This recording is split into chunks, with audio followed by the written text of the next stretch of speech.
All right. All right. Well, it's that time of year again, Coach. Good to see you. Hey, it's good to see you too, So. And it's also good that you have your name behind you because in case I forget. In case you forget. Yes. That's right. I appreciate that. Yes. Because you didn't have this last year, these workouts, and really the team didn't get together until training camp. Does it even take on maybe a renewed importance for you, or how you go about it, and even as a staff, just kind of understanding how to navigate and what it means, especially for the younger players who didn't have this benefit last year? Yeah, it seems like it's been a while since we've done it, and sometimes honestly, I even get, you do it so many years, and all of a sudden it's gone, and then it's back, and you're like, okay, did we do this last year? And you have those moments in a busy day, but it's really good to have the players here. I really appreciate the participation, the numbers that have shown up for us. I know it's obviously varied around the league, but we're certainly encouraged by the guys that we have here, and I think it really speaks to the guys that we have, the types of people we have. And so they want to get better, and they know they get better by being here. And it's a time to build our team, right? When you can be around each other, build the team, build the chemistry that's so important to good teams. Thanks. By the way, remember when you're younger, you put the tape on the helmets you write the name on it so people know that's what this is. I love it. That's right. I love it. Hey, Coach, how are you doing? Good, Maddie. How are you? Doing good. Since you've had some of these players back now for a couple weeks or so, and since you guys are in OTAs now, just wanted to know an overall evaluation of, how these guys are looking since they've kind of been on their own the last few months since the season has ended, and what your thoughts are of them coming back and being able to train together again.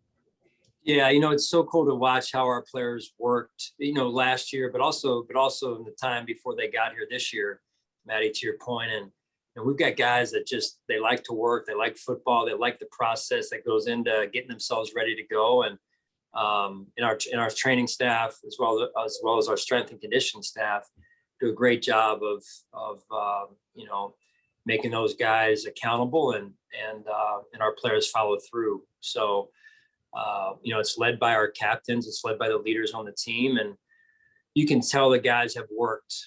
They are in what I would consider fairly decent shape at this point, not good enough, but we've got time between now and the season. And I think the great part about the guys that are here is that we get a chance to see where they're at, and they get a chance to see where their teammates are at, and then kind of compare and contrast. Hey, what work remains? And so we've got some time between now and the season, like I said, but I'm happy with where they are, but much work to be done at this point. Thanks, Coach. Sure. Hey, Sean, Adam Benini, good to see you.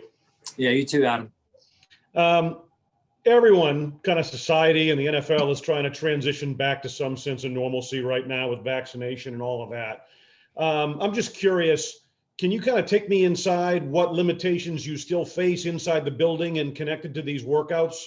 How close to normal are things right now, and what barriers or obstacles do you still face relative to COVID? Yeah, if I had to put a number on it or a percentage, I think, Adam, I think it'd probably be, I don't know, the amount of normal versus protocols. I say we're 60% normal, 65, 70% normal, and I think that's good.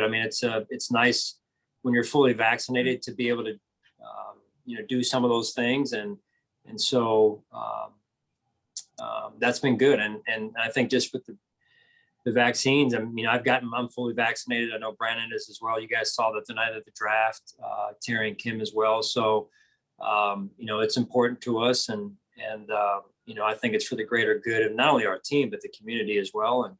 And so that's the direction and the choice that I personally made. And I know Brandon and Terry and Kim as well. So, I applaud everyone in our building that's been able to do that and improve our situation here.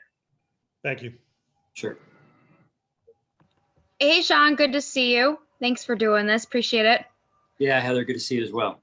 Along those lines, we've seen some players, on social media have been vocal about, the vaccinations and whether or not to get it. And, I know it's a personal choice for everybody. Have you addressed that with the team, or, do you guys talk about that at all? What everybody's kind of preferences, because it can be a dividing factor, in the world today. Yeah, no, you're right. I mean, that's being real about it. It is, there's a lot of debate about it out there. I know what I did. I know why I chose the route that I chose. And that's what I know the most about. And so, that's the decision that I made. But I think that, I'll keep those conversations that I have with the team respectfully to inside the building for now. And, but I think it's got to start with respect. And you always want to respect people's positions on things. Again, for myself, I felt like it was the right thing to do for multiple reasons. And that's the decision and the direction I went. So. And then a football question for you, going back to the draft, just what have you seen so far from Greg Rousseau? You guys obviously went the direction of taking those back-to-back DNs there. Just what have you seen from him so far, and what are your expectations for him in this early process? Yeah, expectations are just for him to come in and work on getting better every day. And, we know it's going to take some time, and he hasn't played football in over a year. Right. So with the opt out there. So we're respectful of that and mindful of that. But at the same time, there's an urgent approach by Greg and by our staff.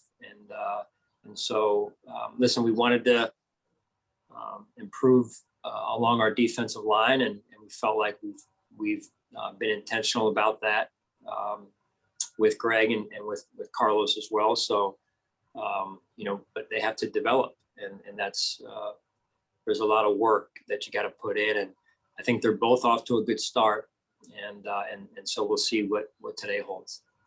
Great, thanks, Sean. Appreciate it. Yeah, sure. Morning, Sean. John Worrell. Good morning, John. Nice to see you. Nice seeing you. Just along the lines. You got a new hair thing going, huh? Since I've seen you last, man. Well, it's still my hair, and I'm vaccinated, and I decided that this was the time to start fresh and clean cut. I love it, man. I love it. The new you. Well, it's the old you me, but whatever. It's still the same me. It's still the same me, unfortunately. So you have to put up with it. But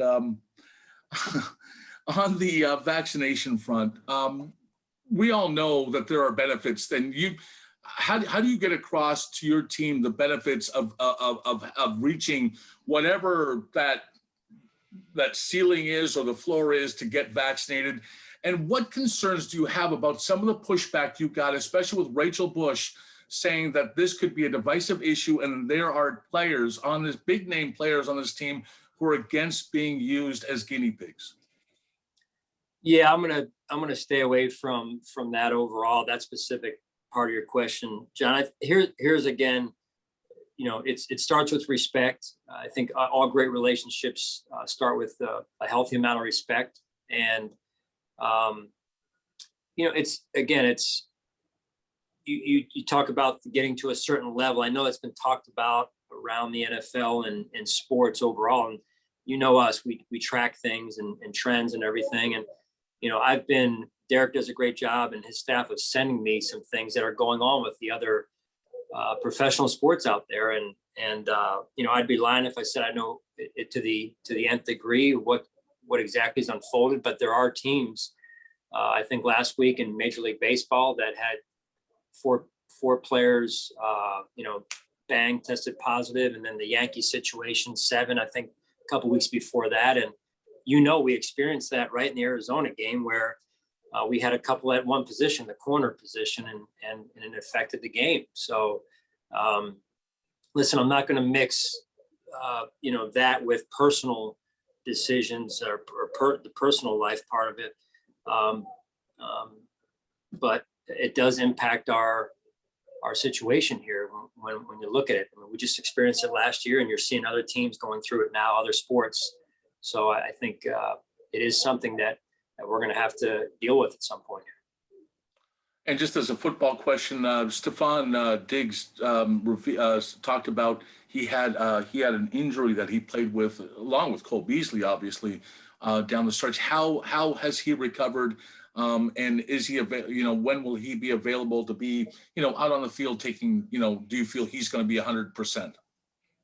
Yeah, Steph isn't here. So, as far as we know, he's all good to go. He's a tough guy and a heck of a competitor. And Cole, I mean, listen, you get banged up going through a season, right? And those guys those two you mentioned in particular, play extremely hard. So the great part about it being here for Cole is, he comes in, he gets the treatment, and he's working on getting himself right to where he can go back out there and perform at a high level again for us. Thanks a lot, Sean. Yeah, sure. Hey, Sean, good to see you as always. Hope you're doing well. Yeah, same to you, Josh. Hey, I know this is OTAs, but looking ahead just a tad, because I know camp is right around the corner. Has there been any talk about what to do this year with camp as far as, a possibility of going to St. John Fisher, holding it, there in Orchard Park? Where are you guys with that?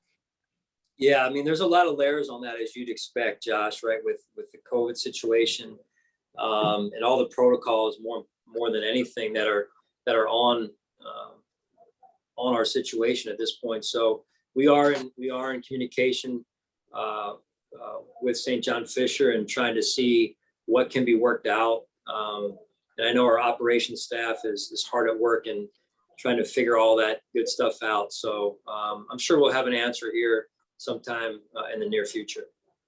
So it's safe to say it is a possibility.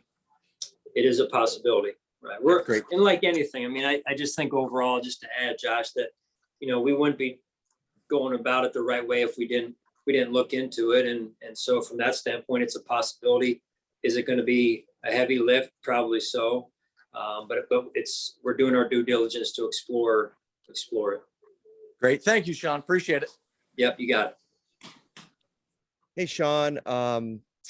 Good to see you. I'm curious, is Star Latulele there for OTAs? And what have those early interactions been like since phase 3 has started and you've gotten reacquainted with him, and what expectations are for him this year? Yeah, unfortunately, Star is not here. Okay.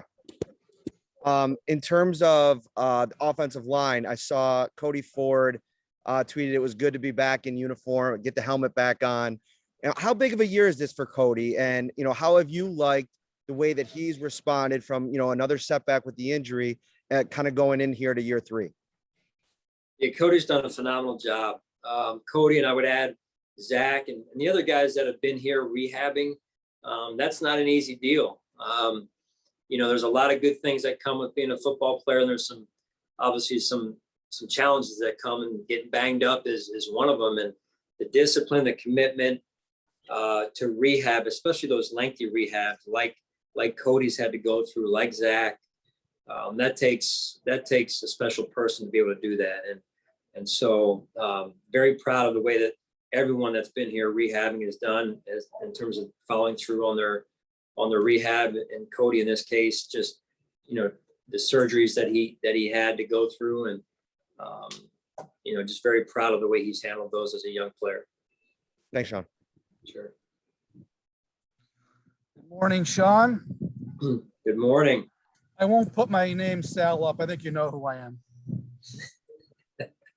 Hey, look, I'm not quite satisfied. Is that a shot at the other Sal, or what? I mean, No, Sal and I are good. I'm not quite satisfied yet with the answer on the building itself. And I point to the Cubs last week. The general manager was very, very outspoken about how he's disappointed that his team has not gotten to that threshold. It's a disadvantage for them not to be able to do things fully as a team. How concerned are you that this could be a divisive situation? Not so much now, but when things get real later on, if you can't do things in a normal way. Yeah, I'm concerned about it, being very upfront. I'm concerned about that, as well as a lot of other things right now for our football team. And, I think, Sal, it's timing is, I think, coming into play a little bit right now, where the season's not upon us right now, but it will be at some point. And as we all know how these vaccines go, unless you get the single shot, the other double shots, if you will, take some time, to go through the time after the first shot and into the second till you're fully vaccinated. So we always have to keep that in mind, right? With, the length of time it takes to become fully vaccinated if you're going with a 2-shot approach. And not, I don't want to sound like a doctor here, but, I think that time element comes into play a little bit right now. And I think a little bit it's working maybe against us or against maybe more players getting it. I don't know. That's a question maybe for them. But it is something that we've talked about. And again, I don't think the right word is to try and convince. I don't think that's the right word. I think the right word is to educate and build awareness and then let people decide. So again, it's kind of two-pronged, if you will, as I mentioned earlier, Sal, with health and safety, right? And then there's also what you got to do your job.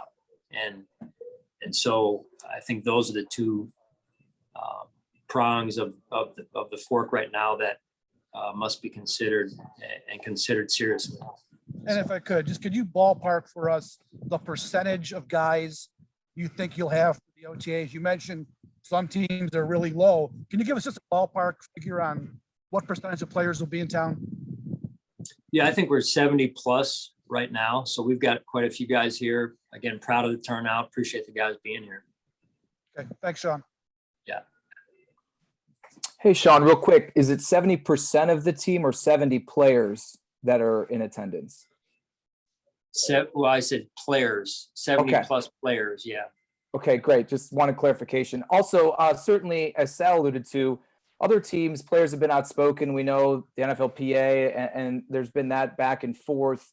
What sort of dialogue did you have leading into this voluntary portion that maybe helped aid getting such a high attendance number? Yeah, we've had good communication. I think it's it's flowed freely with our captains in particular this time of year. We went on several calls, and we had good dialogue. And listen, there's things that are important to bringing a team together, and it's hard to do. It's hard to bring a team together when you're physically not together. And so the other side of it, though, is also respecting the agreement that's in place, and also respecting, some of their concerns. And I think we try to do a good job listening as best we could and hearing their concerns, and then adjusting where and when we could. And so, I think our players over the years, we built up a good amount of trust, maybe hopefully them with us and us with them. And, I think it makes for a good, strong relationship. And I'm proud of the guys that are here, and the guys that aren't, expect them to be working their tails off and getting themselves ready to go, because what we did last year is not going to help us this year. And each year is its own situation and opportunity. And so you put in the work, usually you see the results, maybe not right away, but you got to earn it. And that's what this league's all about. That's why there's parity in this league. That's why it's the attraction to the fans that it is, because every Sunday, every team has a great chance to win, no matter what the record was the year before or what it is in the current year. So we have to define ourselves this season. And the only way we're going to do that is by having our team together, and guys and everyone busting their asses to get ourselves ready to go here. Thanks, Sean. Sure.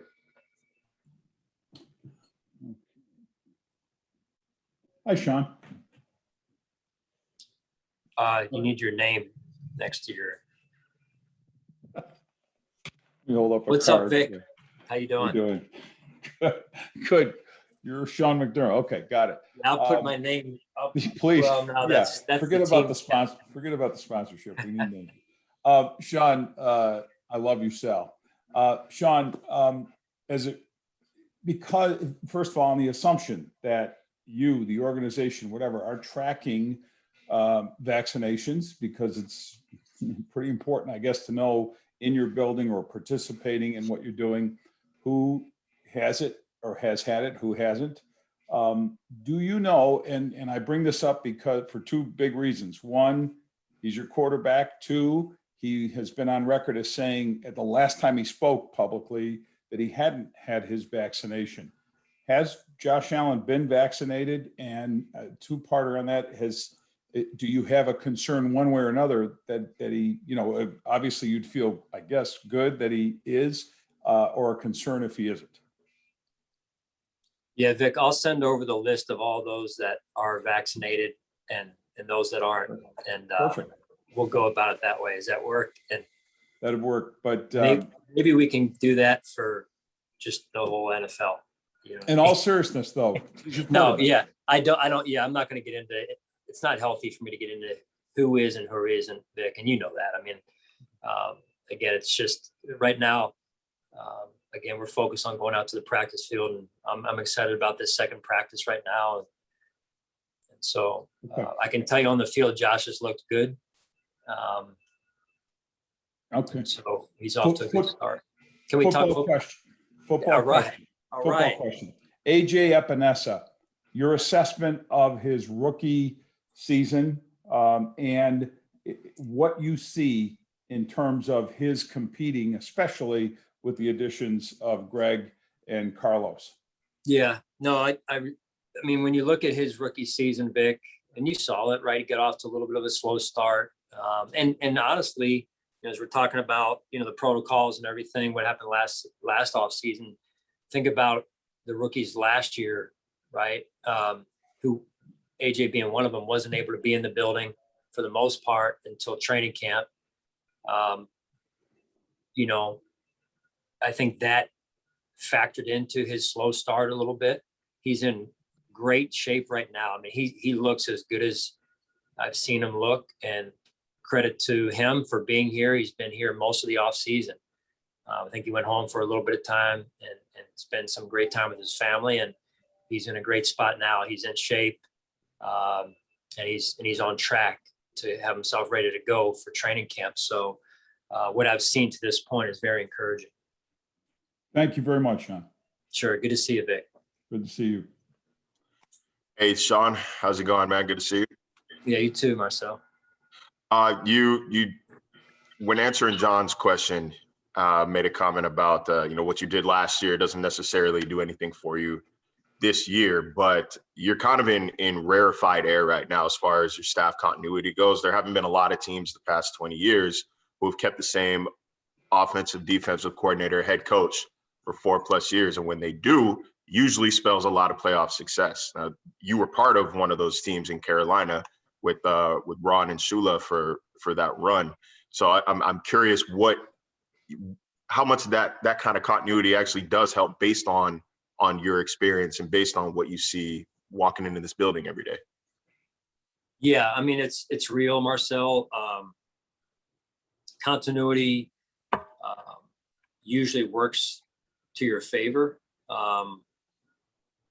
That said, if you're not careful, and not keeping things fresh. So that's the other side of continuity, is the challenge of keeping things fresh, keeping messaging fresh, finding different ways to challenge oneself to grow, and also challenge the people around you, and then challenge you. So, but the familiarity that comes with continuity is real, and having been through what that breeds is having been through experiences together, right? And knowing how we're going to react to let's just say, for example, situational football.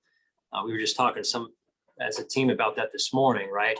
How we want to handle certain situations. And so I think all of that is good, right? As long as it doesn't become stale or outdated. That's why we have to continually evolve and embrace that growth mindset. Gotcha. So like you said, there's a line between, almost being able to finish each other's sentences versus, wow, that sentence again. Yeah, I mean, that's real. I'm sure that players, players would say the same. Sit in the meeting, is it the same message over and over again? And there's a balance of, hey, what do you believe in your heart is the right thing and the right approach? And then how do you say it differently, or does it need to be said differently? You know, so I just think always trying to keep that vision in front of us is a healthy way to go, for all of us, right? And to challenge and encourage one another daily to continue to grow and pursue being the best that we can become. Gotcha. Appreciate it, Sean. Yeah, sure. Hey, Sean, Mike Catalana, you've been, obviously you're focused on what you're doing right now, but you've been really open about how much you enjoy Fisher and coming down here. You're dealing now with the league and protocols. Could there be elements of the protocol that would preclude you from still feeling the same way about leaving the building? And can you give us any update on where we stand with that? Yeah, similar, Mike, to the way I answered it earlier, and I'm a fan of going away to camp. The protocols are the protocols, and it changes the complexion, it changes the weight, if you will, of the operation, and so you know, without going into too much detail, we are looking into it. You know, we did send staff members up there to explore because we do believe in going away. And we also, you know, have great fans, not only in Western Europe, but also in that Rochester area, and guys that people that come from all over to visit us there. And it's a chance for us to connect with our fans. So we certainly recognize that. And so we're trying to do our darndest to look at all the protocols and all the layers on this thing that it would take to pull it off up there. So, or over there. So, yeah, we're going to continue to look into it. Thank you. Yep. Hi, Sean. Jay with the Buffalo News. How is Tommy Sweeney doing physically, and how is what he went through last season? How has that maybe shaped the way that you view the vaccination status of your players? Yeah, that's a great point and a great question, Jay, because Tommy, you know, went through a tough situation. Last year, missed basically all the season. And I mean, if anyone needs a reason to, or more information about, you know, whether or not to get vaccinated or not, or the COVID situation, I mean, he missed all last season, and it affected him for some time. So he's off to a great start. He's in a good spot. He's worked his tail off. He's been here most of the off season. And invested in doing so, invested in his career. And you know, Tommy's a high energy, you know, bright eyed young man that's got a bright future ahead of him. And it's good to have him back and healthy again. And I want to ask you about one other guy. I know it's exceptionally early in the offseason, but Harrison Phillips is entering a pretty big season, the last year of his contract. You often hear it takes a full year to come back from the injury that he suffered. Where do you think he is physically, and just, you know, the outlook for him this season in what is a big year for him? Yeah, he did a heck of a job, I thought, last year, you know, coming off the knee, the first year off the knee, like you said, Jay. And I think people take that for granted, just when people come off knee operations in particular, how hard that is. And usually, you're right, usually the second year is better. And Harrison's been here again most of the off season, training, helping lead our football team, and so I'm anxious to see and excited to see him play this spring and on to into training camp in the season. Thank you, Sean. Sure. Coach Mookie Hawkins, 1-4 Sports 1080. How you doing? Yeah, man, it wouldn't be a press conference without Mookie, man. How you been? I've been excellent, Coach, and I know that you're excited that you'll be able to get those 500 reps this year. You know, so care to talk about your assessment of this year's draft class? Yeah, you know, Mookie, it's hard to tell. I mean, you know, Brandon and his staff, they do a heck of a job, and you know, all that said, though, I think the guys are off to a good start. Don't get me wrong, right? They're willing to learn. They're eager to learn. They're doing things right. You know, our player development team is hard at work around the football schedule to teach them what life is like in the NFL and continue to develop them off the field. And they do a heck of a job. And, you know, I think they're off to a good start, but we all know that it's, you know, it takes time to really get a feel for what you got. And so, I mean, right now we're out there in shorts, t-shirts, and helmets, which is not really football. So right now, I would say we're just taking it one step at a time, and we're gonna crawl before we walk here. But right now, they're just learning life in the NFL in Buffalo, New York, and learning about our city and what it means to wear the red, white, and blue of the Buffalo Bills. Absolutely. And talking about last year's draft class, how important is it for them to retain what they've learned? Yeah, that's huge. If you think back even to the draft class before that, right? So a lot of these guys, so if you go back 2 or 3 draft classes, your first off season is not really an off season. And then you have the COVID. And then, so some of these guys, this is their first true look at an off season, or at least on the surface, what an off season looks like. Last year's class didn't have any off season. They had it from home. And now this year's class has a little bit of a let's call it an adjusted off season or a bridged off season. So, but it's good to have the guys in here to get to work on their craft and develop our players. There's nowhere else they can develop the way they can here. It's just, you got first class staff, you've got first class facility, state of the art facility. And this to me is a beautiful time of year in Western New York, to be here with the weather. So where else would you rather be? Hey, you took the words right out of my mouth, Coach. Good luck today. All right. Thanks, guys. See ya. Thanks, Coach. Thank you.